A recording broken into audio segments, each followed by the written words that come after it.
They used to call her the class loser. A girl whose oversized uniforms, second-hand shoes, and quiet voice made her an easy target. For 10 long years after graduation, she vanished from everyone's life. No social media, no updates, nothing. So when the reunion committee sent her an invitation, most of them weren't expecting her to come. Some even planned to laugh behind her back again. But the night of the reunion, just as everyone was taking selfies and mocking her absence, a thunderous noise filled the sky. A helicopter descended on the school field. And when the doors opened, the person stepping out made every bully freeze in silence. Because it was her. And she didn't look anything like the girl they remembered. Amara Khan always knew high school wasn't built for kids like her. Her father worked double shifts as a mechanic, her mother cleaned houses, and Amara spent most of her days trying not to look too poor, too silent, or too strange. But no matter how hard she tried, the other students always found a way to make her feel smaller. They laughed at her thrift store clothes. They whispered when she walked into class. They smirked when she struggled with presentations. And they called her one name that stuck with her for years. The class loser. Even teachers, unknowingly or not, contributed to the pain. Whenever Amara tried to speak, someone snickered. Whenever she raised her hand, someone rolled their eyes. And every time, the same voice inside her whispered, "Just survive. Just get through the day."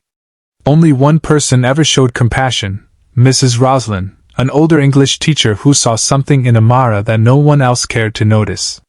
"Your silence is not weakness," she would say gently. "You're thinking, watching, learning. One day, they'll wish they had your strength." Amara held on to those words even when everything else crumbled. The day she graduated, she walked home alone while others laughed, hugged, and posed for group photos. She didn't attend a single after-party.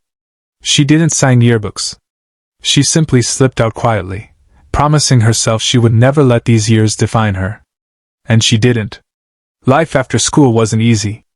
She worked as a receptionist, then as a cashier, then as a delivery assistant. But Amara carried a secret weapon, an unshakable desire to improve. Every night, after long shifts, she studied online, programming, business, marketing, leadership. While others partied, she built skills. While others mocked her, she learned to rise. Then, one day, life changed. A small tech startup took a chance on her. She began as an intern, silent, focused, invisible. But soon, her ideas started catching attention. She stayed late, solved problems others ignored, and soon became the backbone of major projects. Within 5 years, she wasn't just an employee. She was a partner in one of Asia's fastest-growing aviation tech companies. Money didn't change her heart. It simply gave her back everything life had taken away. Confidence, dignity, self-worth. Then came the reunion invitation. The same school. The same people. The same ghosts. Amara stared at the card for a long time. The old pain whispered, "Don't go."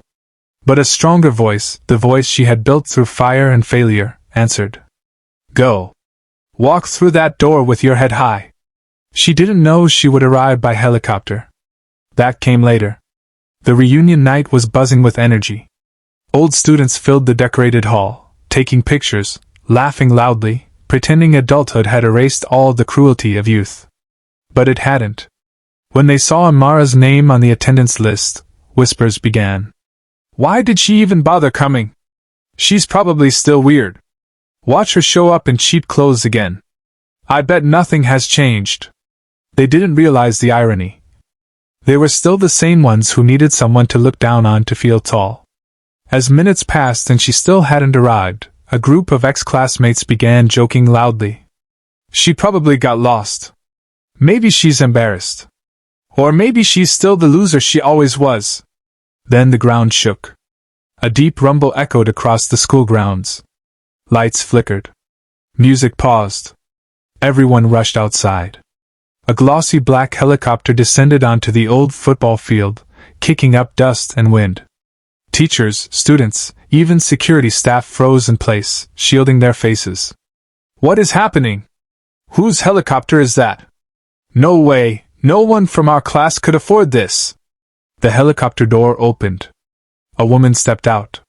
Her hair styled elegantly, her posture straight, her suit tailored to perfection. A quiet confidence radiating from her like sunlight.